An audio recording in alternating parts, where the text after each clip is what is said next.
Je vous remercie beaucoup d'abord de m'avoir invité à ce colloque et afin de me donner la parole pour que je parle de ce conflit, un conflit régional, mais aussi pour chaque pays de la région, un conflit national. J'avais prévu de parler en long et en large de tous les pays de la République démocratique du Congo, où j'ai vécu lorsque ce pays s'appelait encore le Zaïre,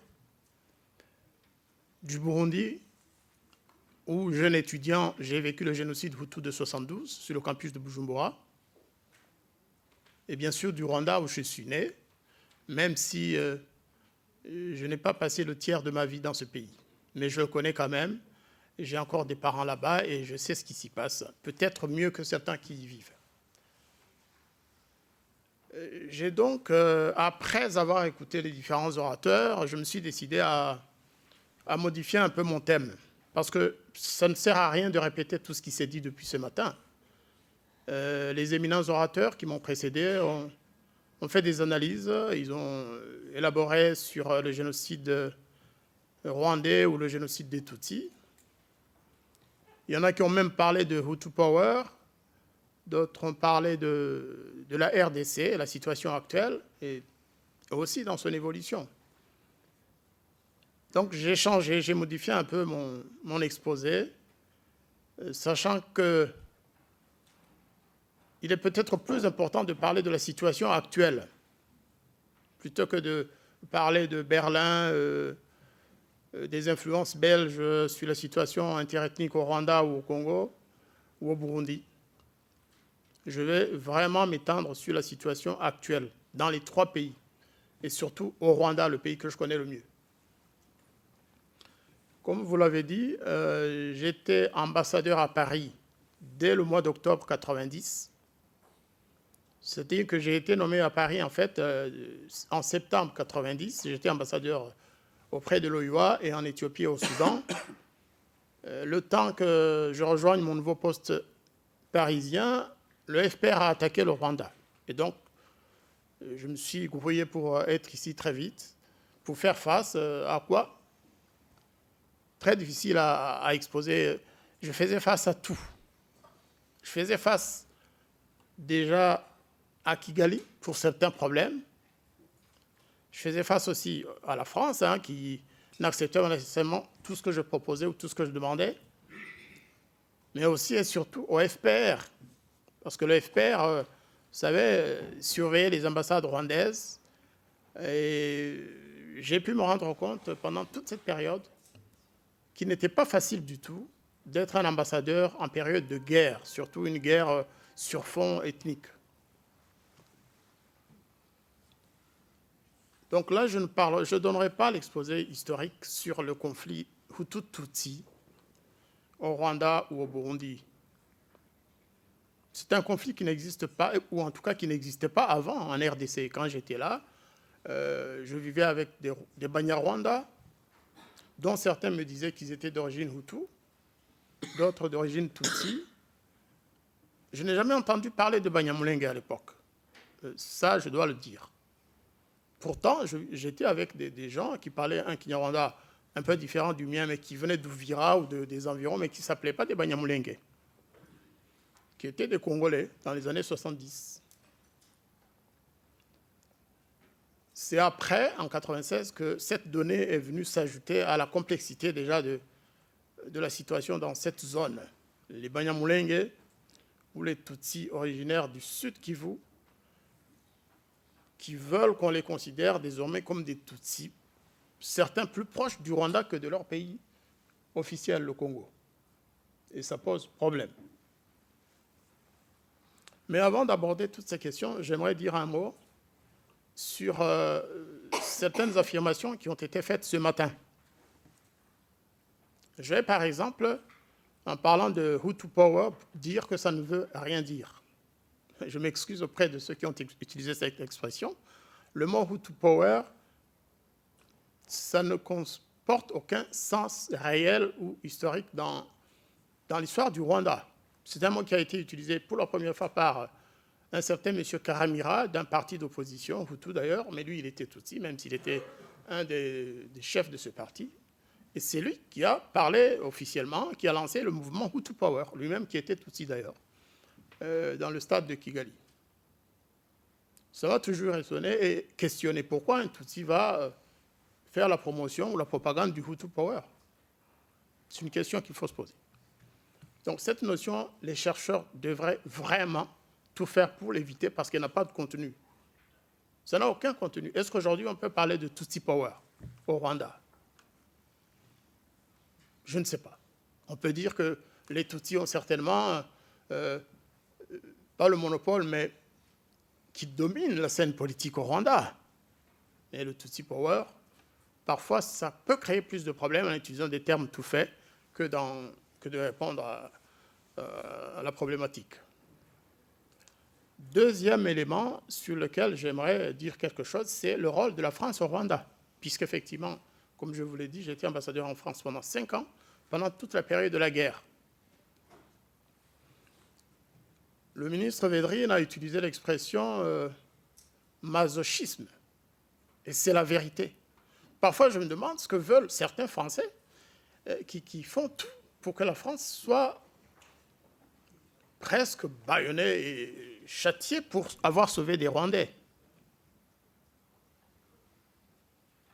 Je ne mens pas en disant que la France, ou en tout cas les troupes françaises, au sein de l'opération turquoise, les troupes de turquoise sont les seules, avec bien sûr quelques troupes africaines qui accompagnaient turquoise, ce sont les seuls sur cette terre qui ont sauvé des Rwandais. Enfin, mis à part les Hutus qui cachaient les Tutsis pendant le génocide des Tutsis, mis à part quelques prêtres étrangers qui ont fait la même chose, ou alors quelques Tutsis qui, après s'être cachés dans les forêts, dans les bois, dans les marais, ont profité de l'arrivée du FPR pour rejoindre la zone que le FPR occupait. Mais la France et ses accompagnateurs ou ses collaborateurs africains, le Sénégal, le Tchad et autres, ce sont les seuls qui ont sauvé des dizaines de milliers de Tutsis. Si nous parlons de Tutsis, la France a mis fin au génocide dans la zone du sud-ouest. C'est une réalité. Moi, j'ai visité la zone turquoise en août 1994 en tant que ministre des Affaires étrangères. J'ai eu la chance de rencontrer les rescapés Tutsis qui avaient été rassemblés dans le camp de Nyarushishi et sauvés par la France, protégés par la France. La France qui venait, ou en tout cas les troupes françaises qui venaient de désarmer les Interahamwe qui sévissaient dans cette région, les forçant à partir. Le rôle de la France, la mission de la France, ce n'était pas d'aller tirer sur les Interahamwe, c'était de sauver les Tutsis et d'autres Rwandais menacés. En plus d'avoir sauvé des Tutsis, en créant la zone turquoise,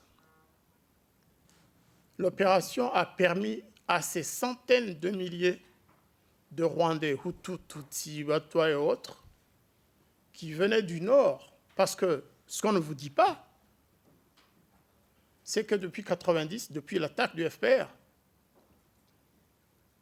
celui-ci a commis des crimes innommables dans le nord du pays, dans la zone qu'il occupait. Ils ont tué des centaines de milliers de personnes, en particulier en décimant les familles Hutus.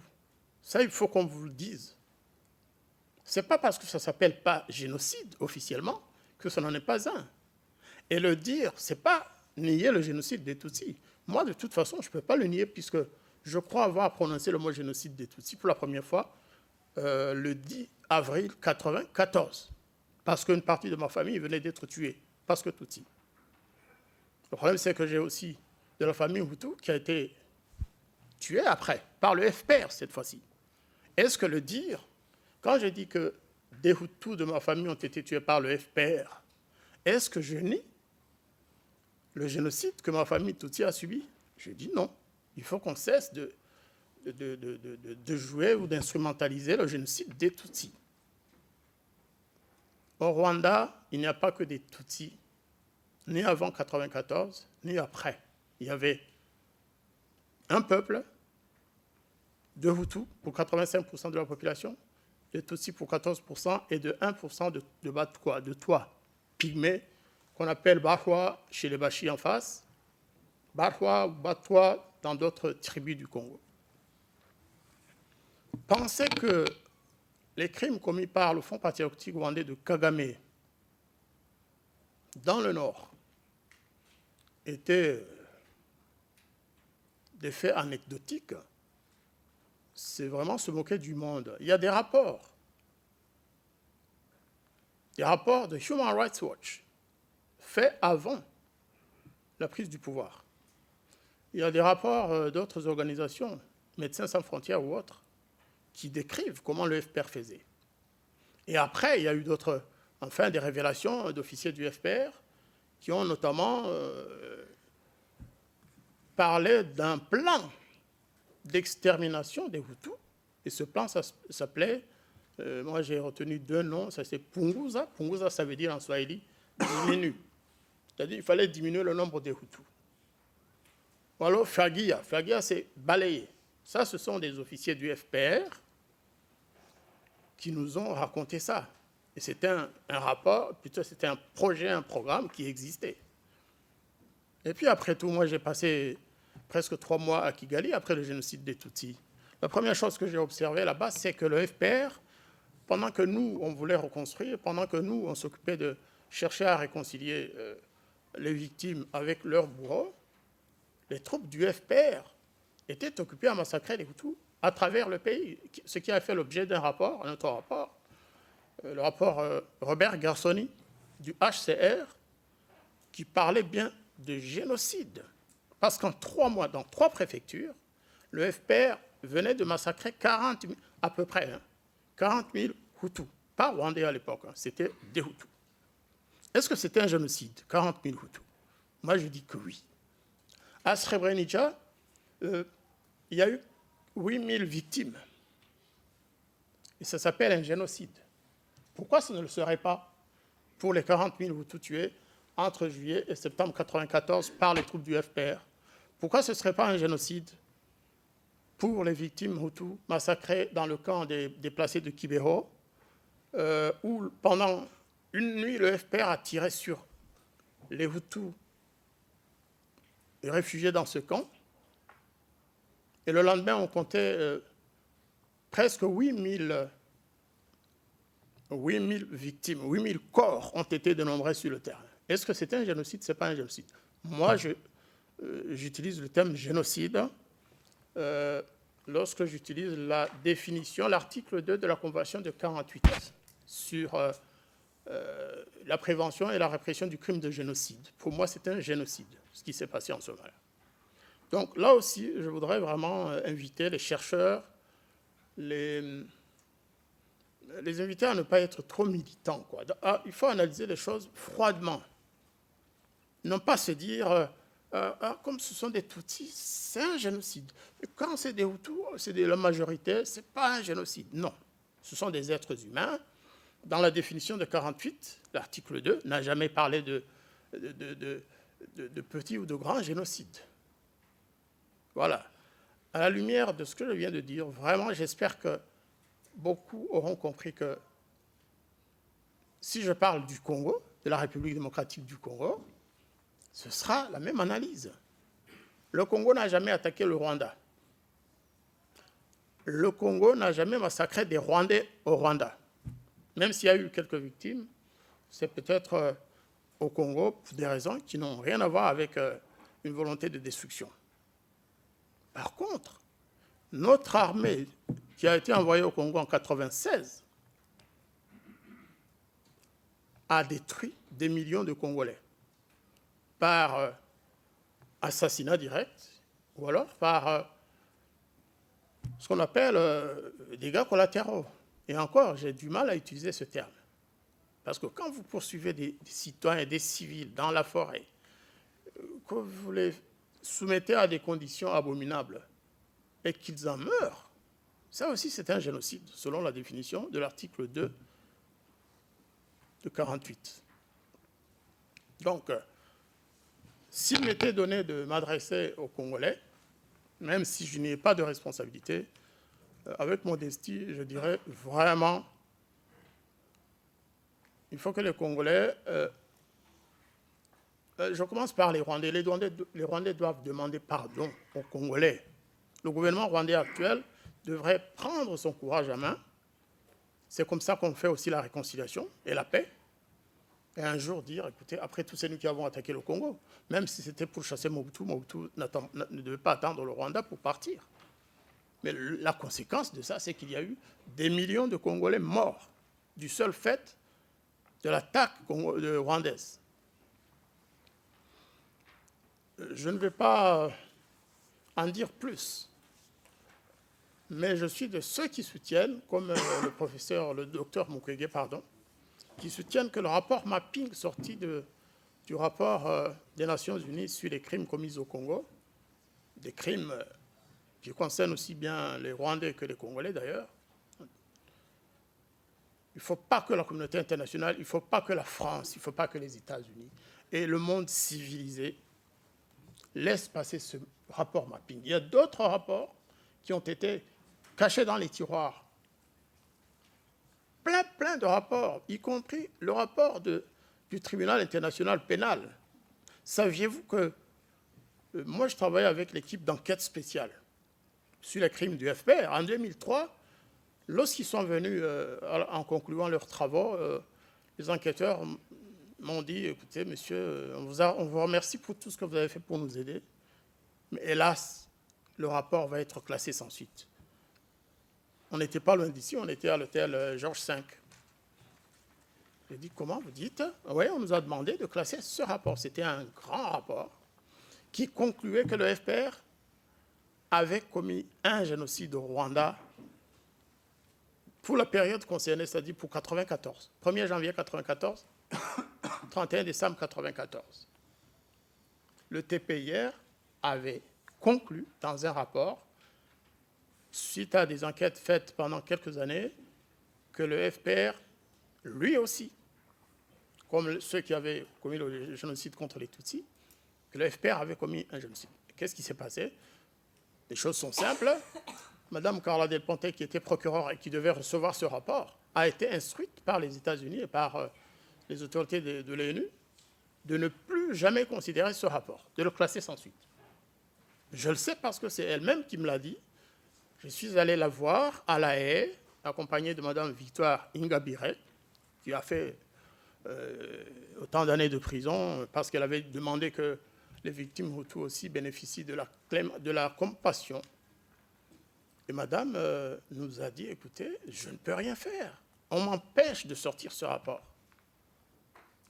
On m'empêche même d'auditionner l'expert américain dont je vous ai parlé tout à l'heure, M. Robert Garsoni.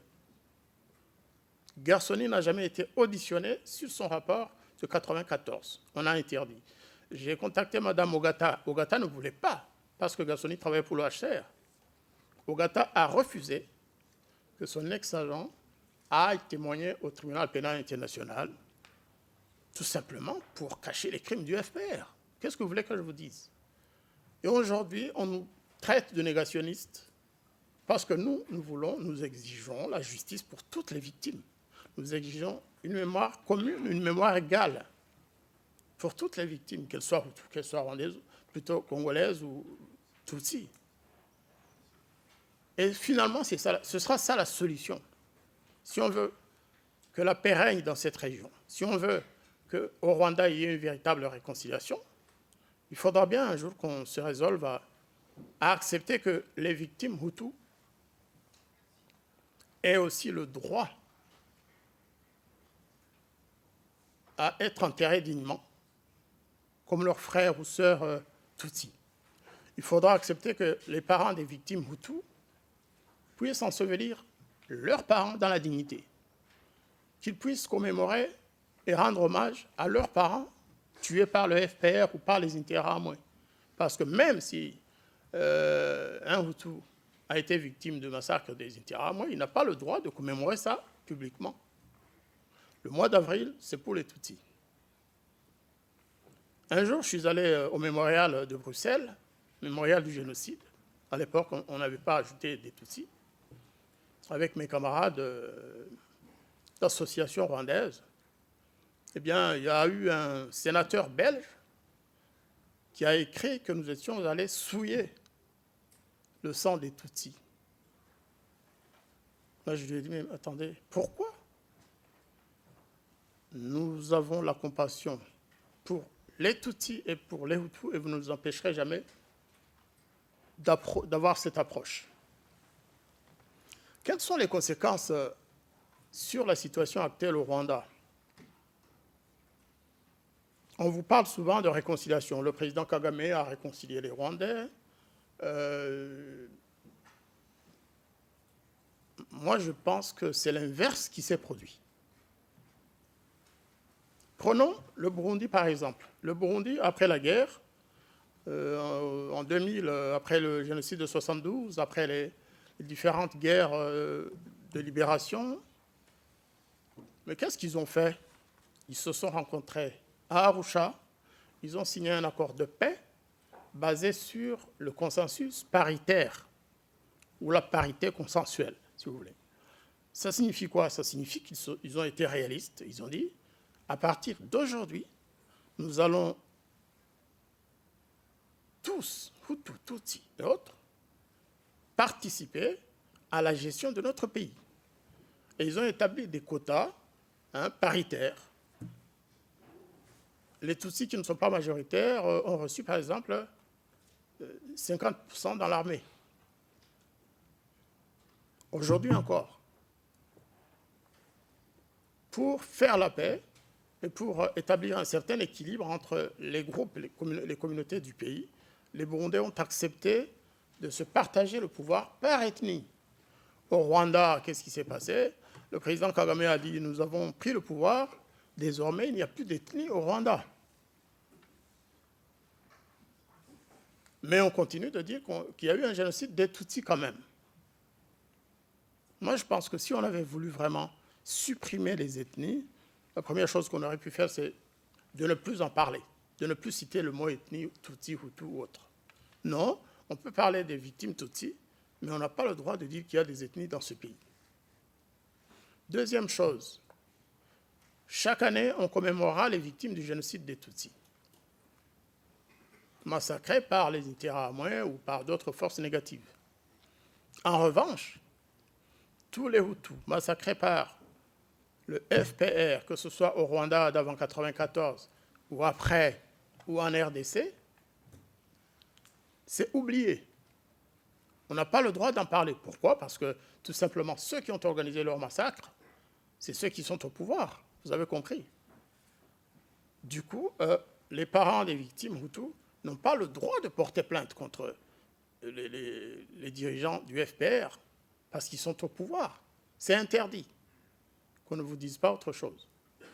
Un Hutu n'a pas le droit de porter plainte contre le FPR lorsque toute sa famille a été décimée par les troupes de Kagame.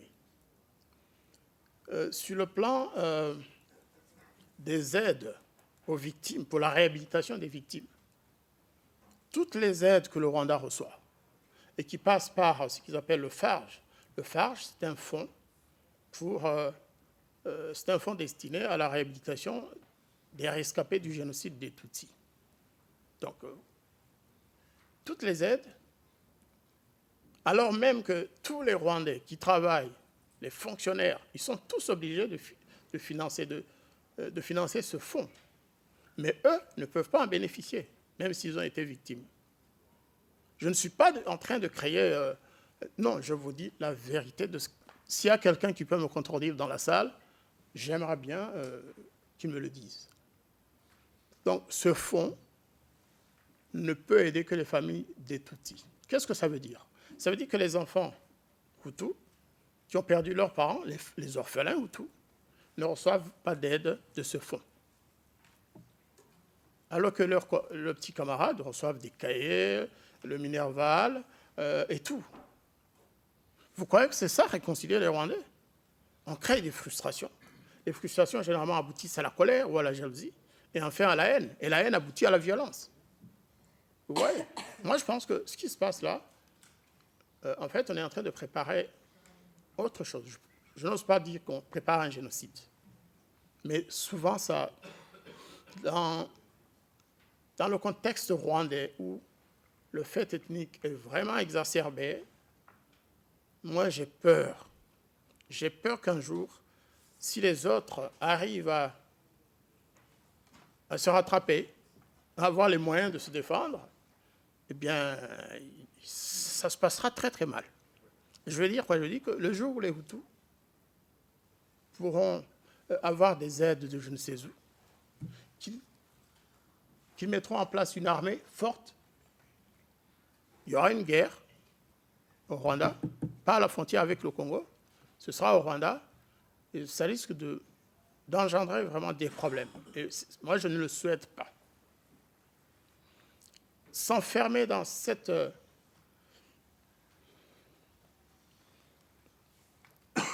croyance que tout va bien, que le président Kagame, c'est le héros de la réconciliation, qui développe le pays, c'est une erreur monumentale. Avant 1990, on croyait que le président Habyarimana était un homme providentiel. À certains égards, c'était peut-être vrai, mais ce n'était pas vrai de manière absolue. La question des réfugiés, on a aujourd'hui encore quelques centaines de milliers de réfugiés rwandais à travers le monde. Hutus de manière générale, mais de plus en plus aussi de réfugiés Tutsis qui quittent le navire. Des généraux, des officiers de rangs différents, de citoyens ordinaires, Tutsis, qui ne peuvent plus supporter ce système qui les favorise, mais qui crée le danger. Tiens, il y a 2 semaines, ou 3, le 17 février, un jeune Rwandais qui s'appelait Kizito Mihigo, un Tutsi, victime du génocide, enfin rescapé du génocide, est mort à Kigali. Ils ont prétendu qu'il s'était suicidé. Ce n'est pas vrai. Toutes les enquêtes mènent à une élimination pure et simple du régime, par le régime. Pourquoi un jeune rescapé est devenu une cible du régime du FPR? Tout simplement parce que, comme moi et beaucoup d'autres, il s'était rendu que la question mémorielle était mal abordée et qu'elle devenait de plus en plus conflictuelle et qu'elle frustrait les non-Tutsis. C'est un garçon qui réfléchissait beaucoup. Je ne vais pas trahir le secret, mais plusieurs Rwandais lui ont parlé quand il était encore en vie, alors que le gouvernement rwandais ne voulait pas qu'il nous rende compte de ce qui se passait. Et donc, Kizito Mihigo, qui était un artiste, il a utilisé son art pour promouvoir la vraie réconciliation, la vraie mémoire. Et il a composé des chansons. Il a même composé une chanson, un clin d'œil aux Congolais, en leur disant « Frères congolais, ne suivez pas ce qui se passe, nous sommes quand même des frères ». Alors que les troupes rwandaises étaient en train de massacrer les Congolais, lui il disait « Après tout, c'est pas ça. Nous sommes des frères, on doit se réconcilier ». Et donc, parlant du Rwanda, il a chanté une chanson qui disait que toutes les victimes, de quelque ethnie qu'elles soient, devaient être honorées. Et ça, pour le régime de Paul Kagame, ça ne passe pas. Moi qui vous parle, j'ai créé une fondation qui s'appelle Ibukabo Ose, c'est-à-dire Mémoire et Justice pour tous, depuis 2004. C'est à ce titre d'ailleurs qu'après quelques années, j'ai été en contact avec la fondation Kizito Mihigo.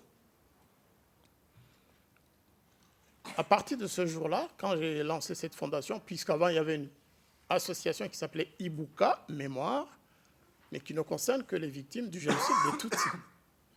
Alors que notre fondation, c'est toutes les victimes. Tutsis, bien sûr, Hutus, toi, et même étranger, tu es au Rwanda. À partir de ce jour-là, je suis devenu un négationniste. Mesdames et messieurs, parce que j'ai demandé qu'on rende hommage à toutes les victimes. je suis devenu négationniste. Hier encore, il y a un grand magazine de la place de Paris, franco-africain, qui m'a traité de négationniste. Parce que j'ai dit, mais c'est un autre sujet, ce sera pour la prochaine conférence, j'ai écrit un livre où je dis que Kagame a sacrifié les Tutsis. Eh bien, donc Kizito Mihigo, à partir du jour où il a chanté sa chanson, où il a dit que tous ceux qui sont morts ont la même valeur, il est devenu l'ennemi du Rwanda. Il a été mis en prison. On lui a inventé des crimes. On a dit qu'il voulait assassiner le président Kagame. Il a été condamné à 10 ans. Et il est sorti fin 2018, je pense, soi-disant par grâce présidentielle, après 4 ans de prison. Victoire Ingabire, qui avait en 2010, elle aussi prononcé une phrase de ce genre, elle a écopé de 15 ans, parce qu'elle a dit que les victimes Hutus avaient aussi le droit d'avoir une certaine justice et d'être honorés comme des citoyens rwandais, que c'est ça la réconciliation. 15 ans de prison. Elle est sortie au bout de 8 ans, je pense. C'est pour vous dire l'enjeu de cette question mémorielle. C'est un enjeu énorme pour le président Kagame. Parce que si vous dites que les Hutus ont le droit aussi à la mémoire, et qu'il faudrait une mémoire nationale, c'est que vous insinuez que le FPR a massacré des Rwandais. Ceux qui n'ont pas été assassinés par les Interahamwe, ipso facto, ça veut dire que c'est Kagame et son armée qui les ont assassinés. Et ça, il ne veut pas. Quand vous dites que le Congo a perdu des millions, si vous le dites au Rwanda en tout cas, vous avez des problèmes. Si vous dites que la présence de l'armée rwandaise au Congo a entraîné des millions de morts, faites attention de ne pas le dire à Kigali. Et c'est cela qui me conduit à dire que tout le reste, c'est bien. Une capitale propre. C'est ce qu'on disait de Kigali avant 90. S'il y a ici des Congolais de Bukavu, de Goma, ils savent qu'avant 90, puisque la poste n'existait plus à Bukavu, les bureaux de poste avaient fermé pour je ne sais pas, Mobutu, je ne sais pas quel phénomène l'avait conduit à ne plus entretenir le réseau postal. En tout cas, il n'y en avait plus. Un de mes frères, malin, avait créé des boîtes postales à la frontière, à la Rusizi. Et tous les Bukaviens venaient déposer leur courrier chez nous et les retiraient. Ils avaient en fait ouvert des boîtes postales à Tchangougou. À Gisenyi, c'était la même chose. Donc ça, c'est à la limite, je dis que c'est secondaire. La propreté, les infrastructures. La Syrie était un pays des plus développés dans la région, dans sa région. Allez en Syrie aujourd'hui, vous allez voir. C'est-à-dire que si la politique ne marche pas, c'est bien d'avoir des immeubles, mais les immeubles, ça tombe en 24 heures. Il faut d'abord construire un pays, construire une nation. C'est ce que le Mzee Nyerere a fait. La Tanzanie n'est peut-être pas un pays riche, au sens bling-bling, mais la Tanzanie est une nation solide et forte. Et c'est ça que les Rwandais devraient peut-être retenir comme modèle plutôt que Singapour. Ça ne sert à rien de construire des immeubles, ça ne sert à rien de construire Arena